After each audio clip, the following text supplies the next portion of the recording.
Welcome, everybody. How's it going? Brian, the Shamrock'n Records. I haven't been on here in a while, so I figured I'd make a video. Why not? Cheers. The champagne of beers. Going light right now. It's, I don't know, like 2 o'clock in the afternoon on Friday before record store day. So I figured I'll go light because I don't want to be hungover tomorrow morning. I will be out in line. My best friend is supposed to be coming up here today from Boston, and we're going to meet up with Jonathan, the Cheap and Cheerful record collector. He's going to meet us out in line at 7, doors open at 8 at Bull Moose. So that's where we'll be, in Portland. So should be a good time, always is. I know there's a lot of hate for record store day, but I love it. You know, I used to manage Bull Moose. And I was there for like the second through maybe 6th or 7th record store day. I was there for like 5 years and managed it, and it was a ton of fun. You know, that was pre-COVID, but yeah. So I was there for like, I don't know, 2009 through, I don't know, 2015 or something. But yeah, great time. Anyway, I need a sip. I just kind of wanted to get on and make a video. I have no idea what I'm going to talk about. Can't wait for tomorrow. I got my picks that I want. I got a bunch of heat that I've been buying, and some things that may not be so hot, might just be cool. But yeah, let me show a couple things, talk about some things. I went to a concert last week. Haven't seen a show in a little bit. And went to go see this, Band of Horses. This is their first record, Everything All the Time. It is their 20th anniversary of this record. If you know The Funeral was the big hit on this. I mean, hell, it was on car commercials. It was so big. So, but they played a great set. They did 2 sets, no opening act.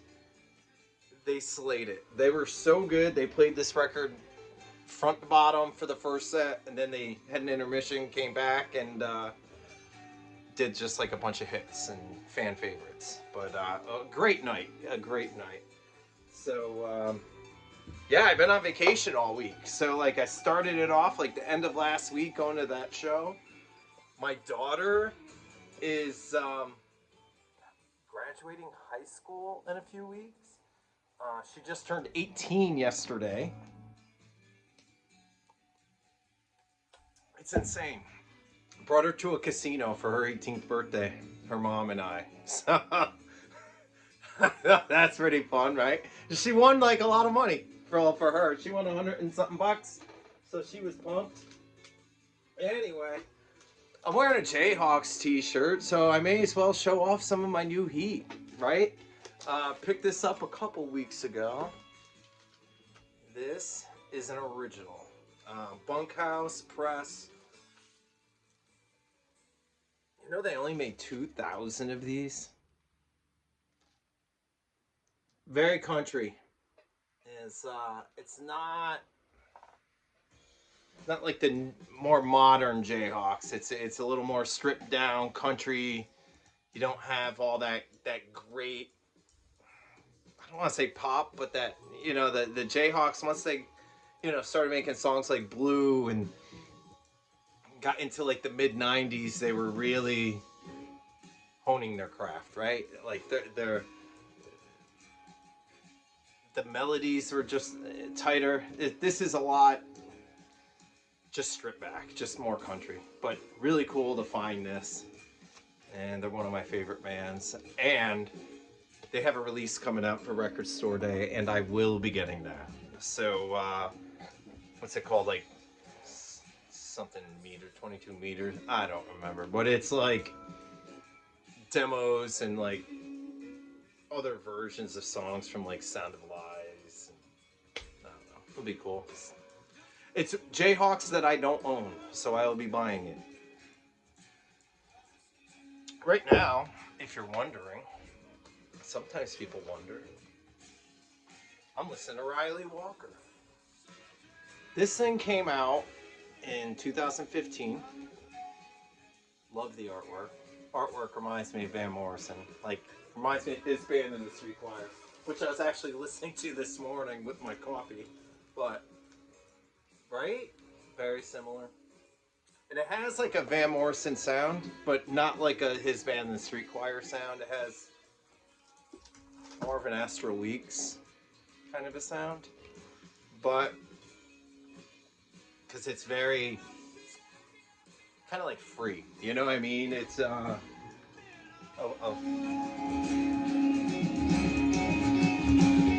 it's folky, it's jazz, it's very John Martin, very like, it reminds me of like Solid Air by John Martin, very Nick Drake, but this is Riley Walker, Primrose Green. I remember I wanted to grab this when it first came out, and now 10 years later I finally get a copy. So I've been spinning this quite a bit lately. But check it out if you're not familiar, if you like John Martin, if you like Bert Jansch, if you like Nick Drake, some Van Morrison, highly recommend that record. It's the only one I know by him, not familiar with the rest of his stuff.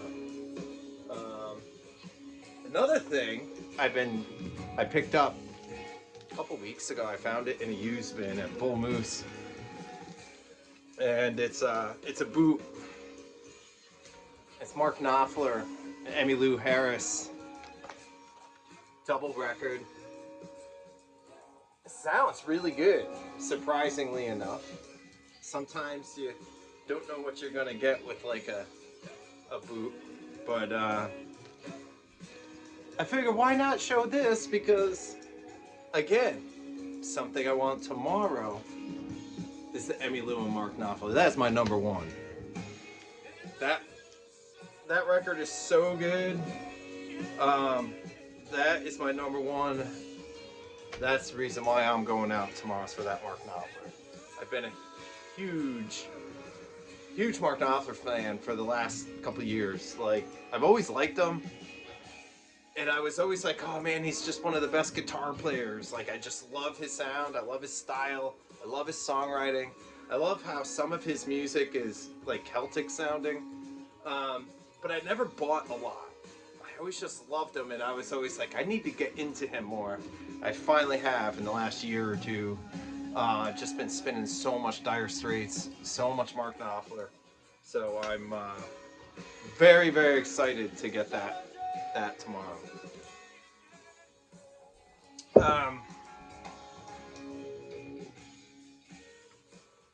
Now I'm going to show some of my heat. Some of my favorite pickups of the last month. This next one I'm going to show it's a top record for me. It would probably be my top 50 or top 30 or of all time. Something I never ever thought I would find.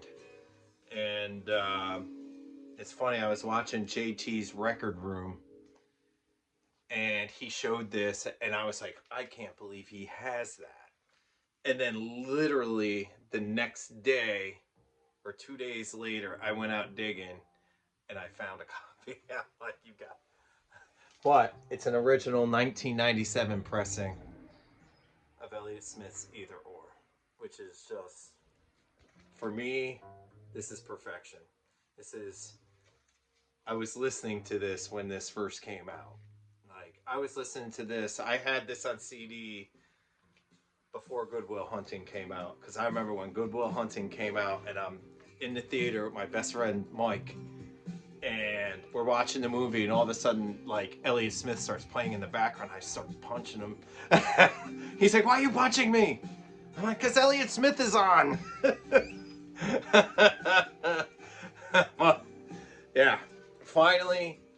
acquired one of my favorite original copies. So, very, very exciting for me. Another great classic record.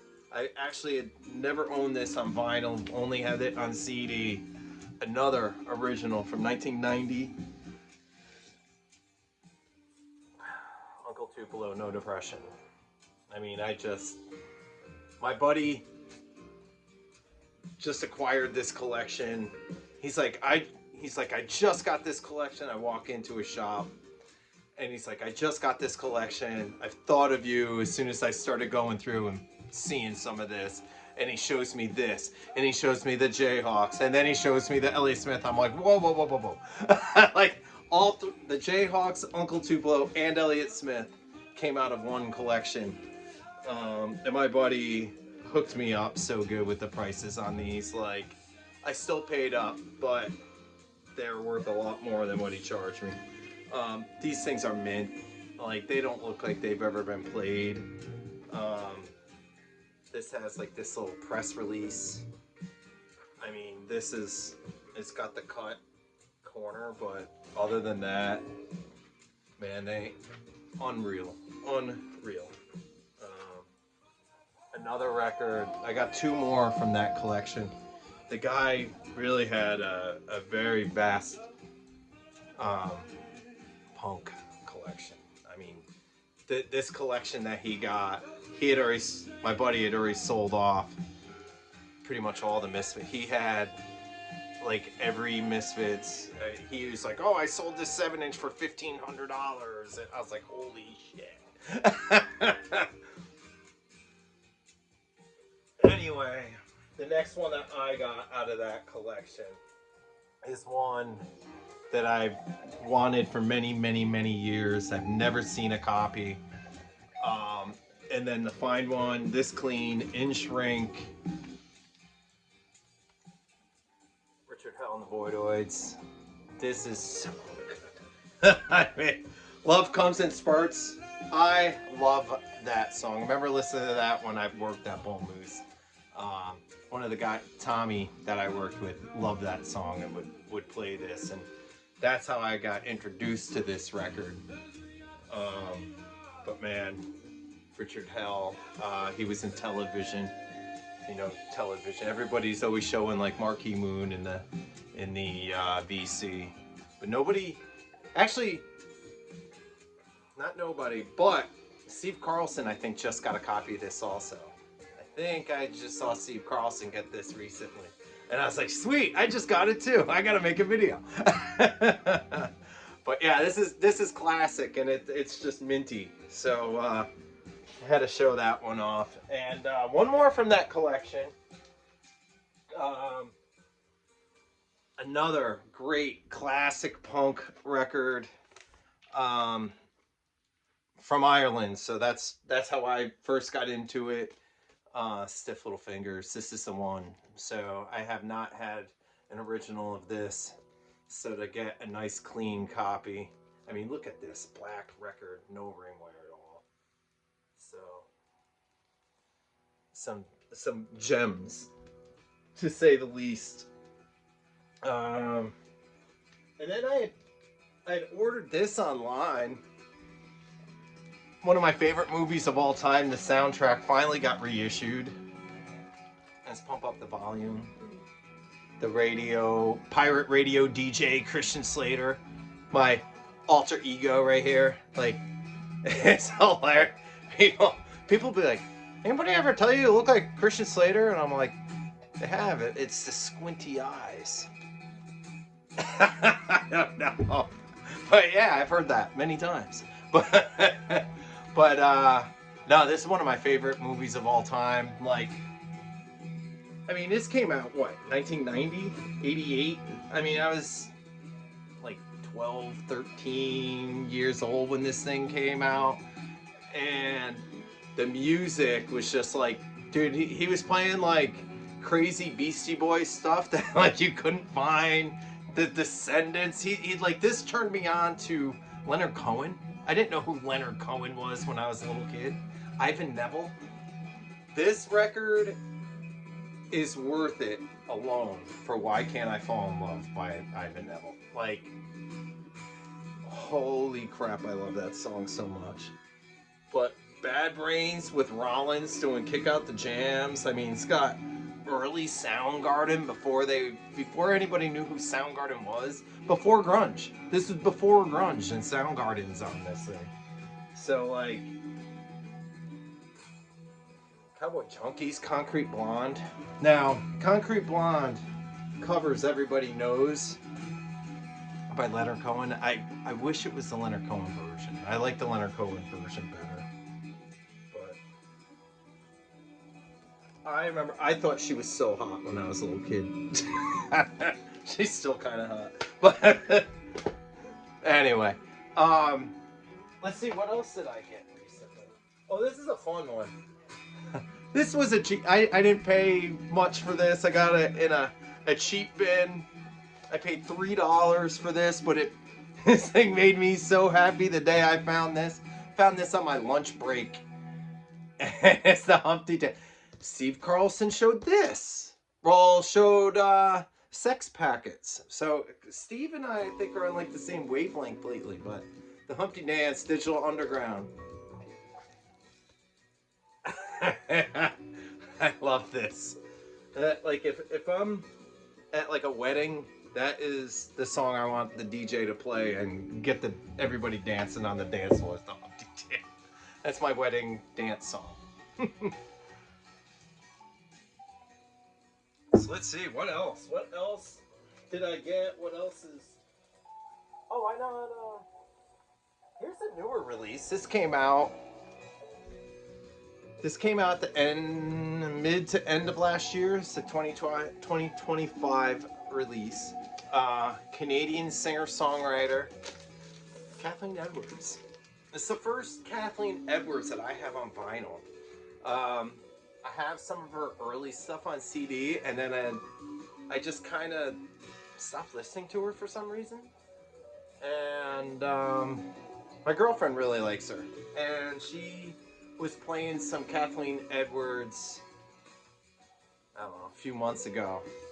Well, maybe like a year ago. I don't know. It goes so quick. But she was like, because we listen to Isbell a lot, right? And she's like, some of Kathleen Edwards stuff reminds me of Jason Isbell. Like, she's like, have you ever heard this song by Kathleen Edwards? And I can't think of the name. Something California. I can't think of the whole name of the song right now. And she plays that song for me, and I was like, holy shit, it does sound like a Jason Isbell song.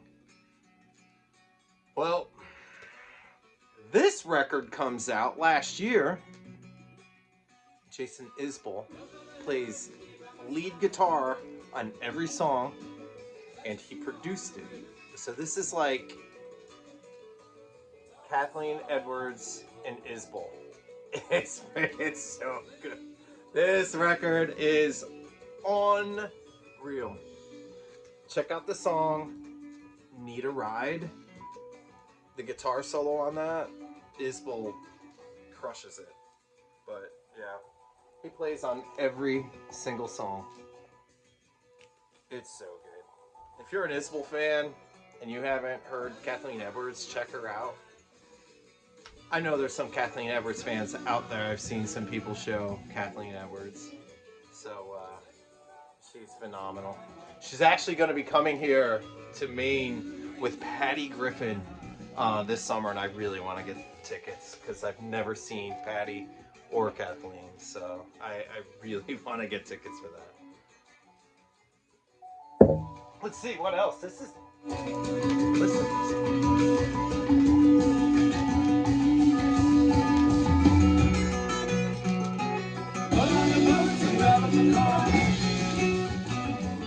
Damn, it's so good. This record's awesome. Anyway, this thing, this came out on Record Store Day, reissued. This record, I had never heard of it. Came out a couple years ago. They're like, oh, we're doing this classic, psychedelic, whatever record. We're putting it out Record Store Day. it kind of got this buzz going around this record where everybody in the VC's like, I need this record, I need this record. I found an original the other day. My girlfriend's mom lives 3 hours up north of Maine, up in the coast. So we do this beautiful drive down Route 1 through Maine, and we hit all the antique shops and vintage places like Goodwills, whatever, like we make a full day. Like a 3 hour drive takes us like 9 hours because we're just stopping constantly. But we go into this antique shop, and I've been there several times, and I think over the course of like the last 3 years of me going there, I think I've only bought one record. And I go in there a couple days ago and I find three records, but I'm going to show two. And I was shaking when I found this. It's Parish Hall. It's original Parish Hall. The record looks amazing. The jacket is a little shredded. But